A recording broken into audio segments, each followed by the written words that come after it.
Hi guys, मैं सैयद आज़म मेरी सिया साया एपिसोड नंबर 6।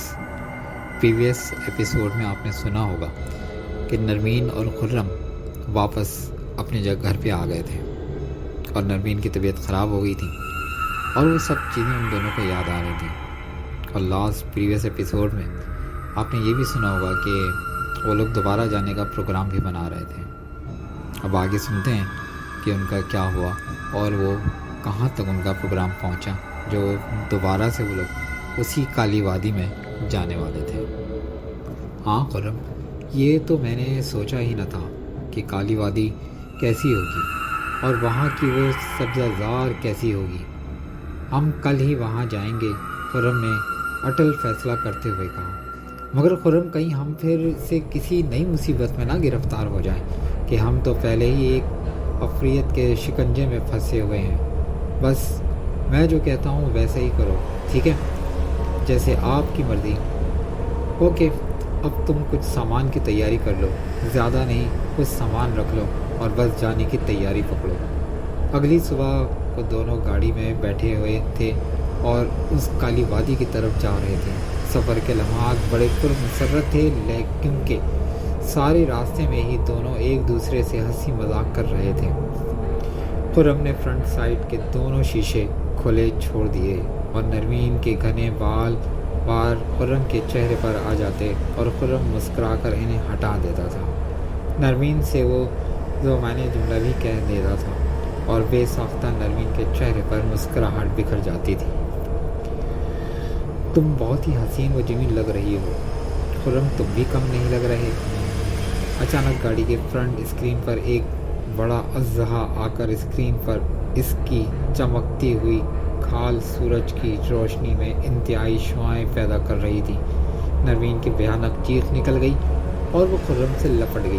गाड़ी को जो हचकोलते हुए खाने लगी। नरमीन खुद को संभालो और जल्दी से गाड़ी के शीशे चढ़ा दो ताकि ये भयानक बला अंदर ना आ जाए। वो मुश्किल से ये अल्फाज कहे और गाड़ी अब भी हौले हौले इधर उधर भटक रही थी। ये भी आगे देखो। नरमीन के बाल तेज़ हवाओं से के दोष पर खुर्रम के चेहरे पर आ गए। गाड़ी का तवाज़ुन बिगड़ गया। खुर्रम खुर्रम आ नरमीन बुरी तरह से चीखने लगी। गाड़ी हचकोलों से और इधर उधर खसेने लगा। ये रास्ता भी कच्चा था। गाड़ी तेज़ रफ्तार से रवा थी। नरमीन की तेज़ दिल खराशें चीखें माहौल को भयानक बना रही थीं। अगर ये पहाड़ी इलाका होता तो यकीनन गाड़ी गहरी खाई में जा गिरती। रास्ते के एक तरफ कद आवर दरख्तों की लंबी चौड़ी कतारें थीं और दूसरी तरफ खेतों का ना ख़त्म होने वाला सिलसिला था। अचानक गाड़ी के टायर चढ़ाते हुए मुश्किल ब्रेक पर पाँव रखते में कामयाब हो गया और गाड़ी झटके की वजह से अज़य फ्रंट सीट से नीचे गिर गया और खुर्रम और नरमीन आगे की तरफ आ गिरे। दोनों के सर गाड़ी के बोनट से टकराए और वापस सीट पर आ गए। दोनों की नज़र बदस्तूर स्क्रीन पर जम गई, मगर अब वहाँ पर अज़ान नहीं था। नरमीन ने जल्दी से अपनी तरफ का शीशा चढ़ाया और खुर्रम ने भी नरमीन की तकरीकी खौफज़दा नज़रों से दोनों फ्रंट सीट के शीशे की तरफ देखने लगे। खुर्रम, वो अज़्ज़ा कहाँ चला गया? शायद वो बोनट के नीचे गिर गया हो। कि वो भयानक शय कहाँ चली गई? शायद ये भी उसी अफरियत की कोई भयानक चाल हो और वो हमें डराना चाहती हो। बिल्कुल मेरी भी यही राय है और मुझे लगता है कि वो गायब हो गया है।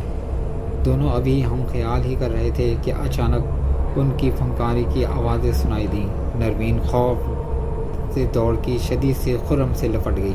खुर्रम, ये सांप की आवाज़ थी। हाँ नरमीन, तुम डरो मत, बल्कि सब्र और हिम्मत से काम लो। खुर्रम ने दोबारा गाड़ी स्टार्ट की और दोनों ने आगे की तरफ देखा।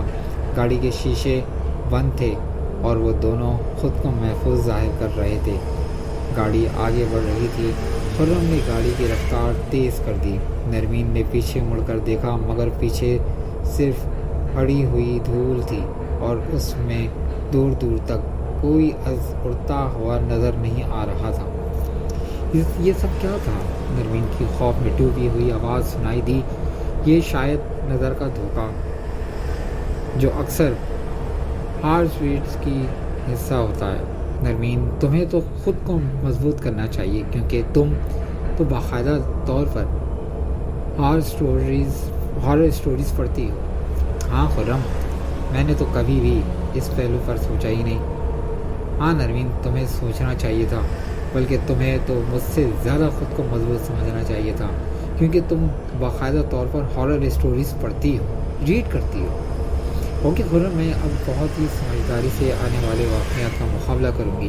ہاں، مجھے تم سے یہی امید تھی کہ تم خود کو مضبوط رکھو اور اپنے حوصلے کو پست نہ ہونے دو۔ ہاں خرم، میں ایسا ہی کروں گی۔ سحر پہر کا وقت ہو چکا تھا۔ کالی وادی کا راستہ شروع ہو گیا تھا۔ ارد گرد گھنے درختوں کے گہرے جھنڈ تھے اور وہ بہت بڑے دیو قد سائز کے تھے۔ اب ماحول پر خاصی سگی چھائی ہوئی تھی۔ جو گاڑی آگے بڑھ رہی تھی، ماحول خشک ہو رہا تھا اور اندھیرے میں دستور اضافہ ہو رہا تھا۔ اب خاصا خشک اور پتھریلا علاقہ شروع ہو گیا تھا۔ یہاں پر زندگی ناپید تھی اور دور دور تک کسی انسانی زہر کے اثرات نہیں تھے۔ اس علاقے یعنی جگہ کے بعد کالی وادی شروع ہوتی تھی۔ کالی وادی بظاہر تو سرسبز و شاداب وادی تھی، مگر اس وادی پر شیطانی قوتوں کے گہرے اثرات تھے۔ تبھی اس وادی کا نام کالی وادی پڑ گیا تھا اور انسانی زندگی ناپید ہو گئی تھی۔